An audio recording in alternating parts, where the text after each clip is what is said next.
First of all, I was blessed to be born from a mother who was formerly a nun.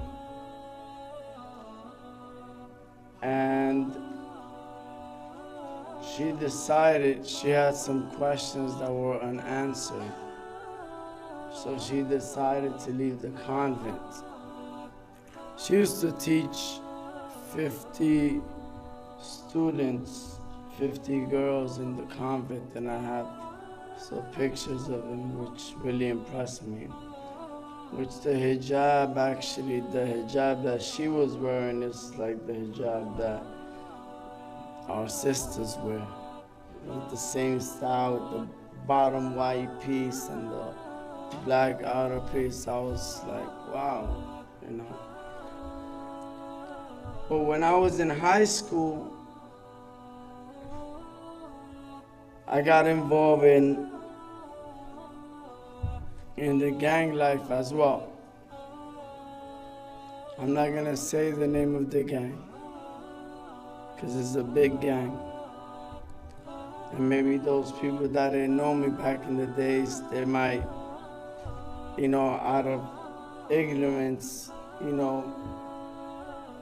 take my life. And I have too much, in my plate right now to take care of, which is serving the Muslim youth and doing da'wah, etc., that I don't want to put myself at risk. But when I was in this gang,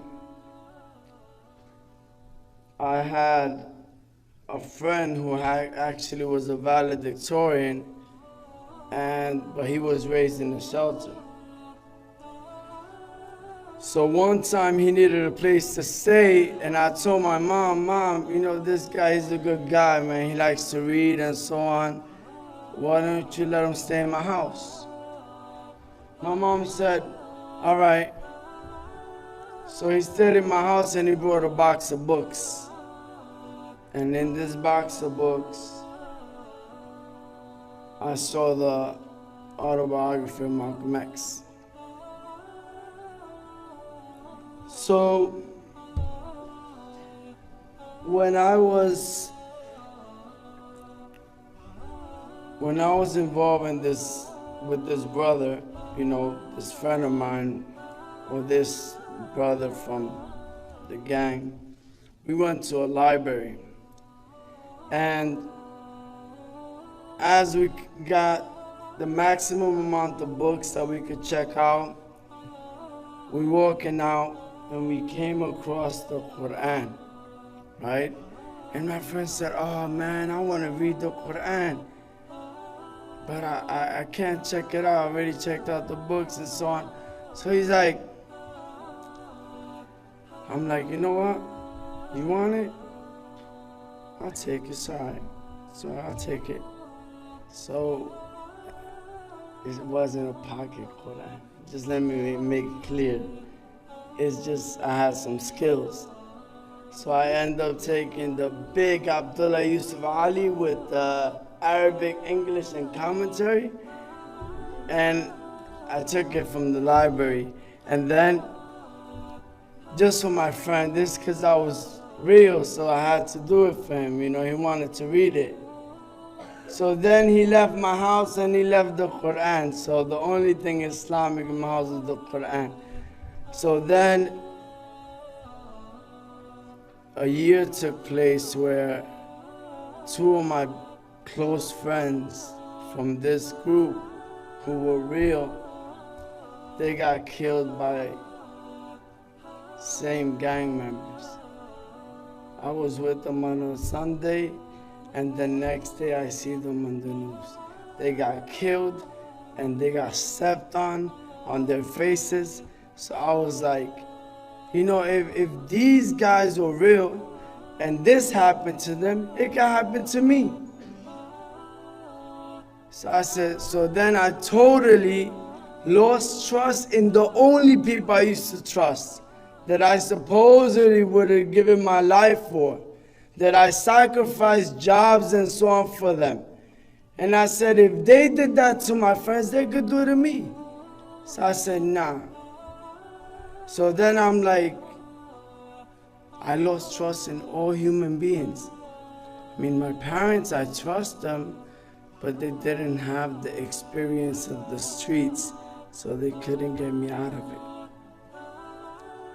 So then I'm like, I'm looking.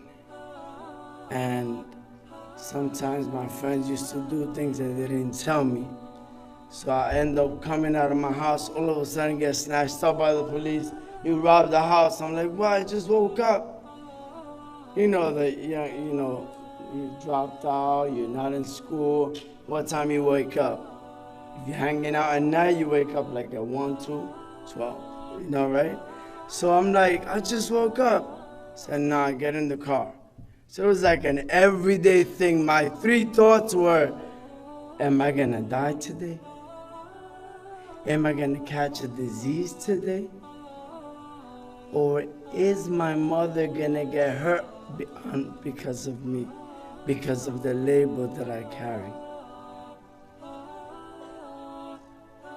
And at that time, I was looking, and I decided one day in the afternoon, that time I woke up early. So I decided to go to church. And I went to church, and I'm like, you know what? I was asking God for guidance, I used to bow down in my mom's room, and I used to say, God, you created me, and you know what I need better than myself. Choose for me the right way, and I will not look back. I'll leave everything behind. And at that time, I had a music contract. I had my 12 songs already written down, and I was gonna record the album. And I was in that stage of making a choice. So I decided to look for guidance, and I remembered that I had the Qur'an. And I said, I remember this Qur'an.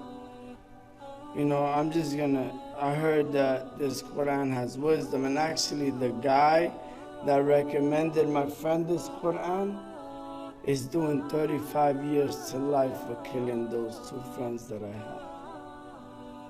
So Allah used him to tell him that the Qur'an has wisdom, and I ended up with it. So, as I'm reading the Qur'an, I come across إِيَّاكَ نَعْبُدُ وَإِيَّاكَ نَسْتَعِينُ. At a time when I was saying, who am I going to ask for help? I don't trust nobody. And then it said, you alone do we worship, and you alone do we ask for help. I said, that's what I'm going to do. I'm going to only worship God, and I'm only going to ask Him for help. So then I continue reading the Quran, and it said Allah, and I said, I'm not used to saying Allah, I'm going to say God. So I could just continue reading. And I continue reading the Quran. Whenever I found the command, I began to do it.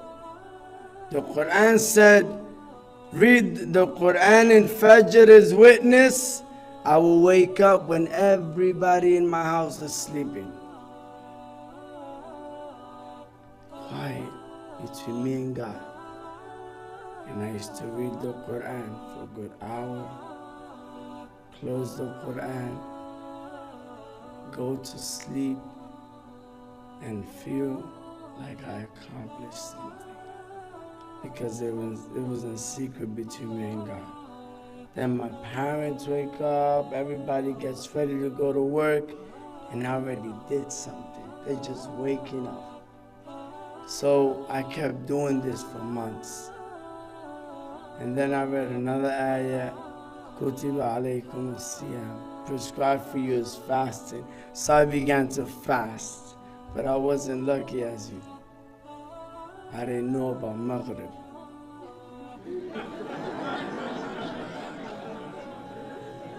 Alright? So I didn't know how to fast. So, and Omar, I'm sorry, man. I'm not trying to step. I'm not a comedian either. It's just natural. But honestly, I began to fast until I felt pain. Because I said, I am not a hypocrite. I'm going to fast until I feel what the poor people feel. When I feel that pain that I can't resist, then I will eat. Because I know my refrigerator is filled with food. So what's the point of fasting? So I did that.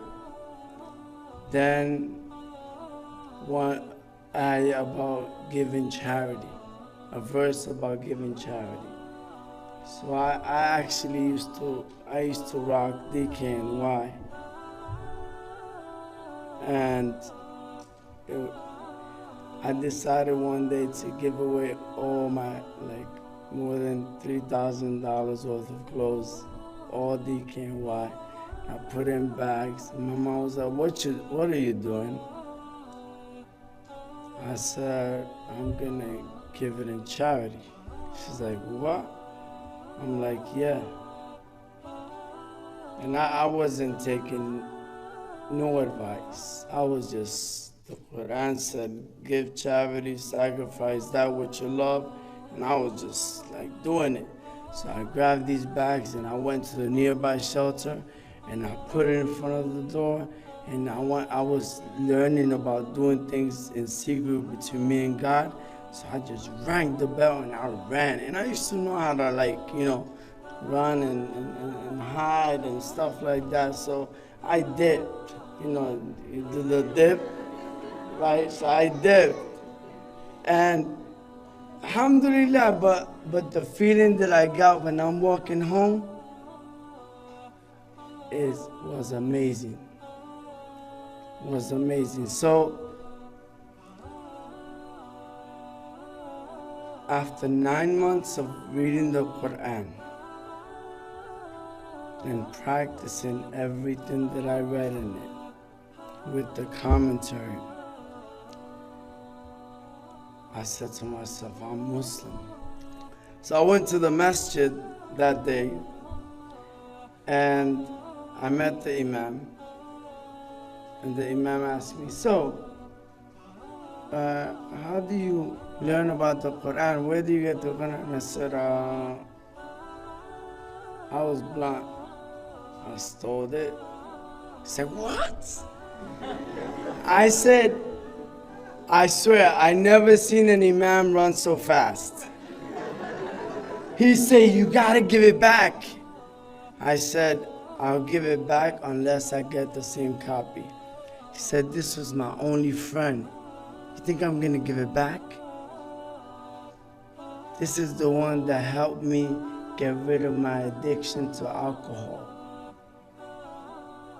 This is the one that helped me learn how to be patient when I didn't have patience. This is the one that only gave me good advice. Think I'm gonna give it back?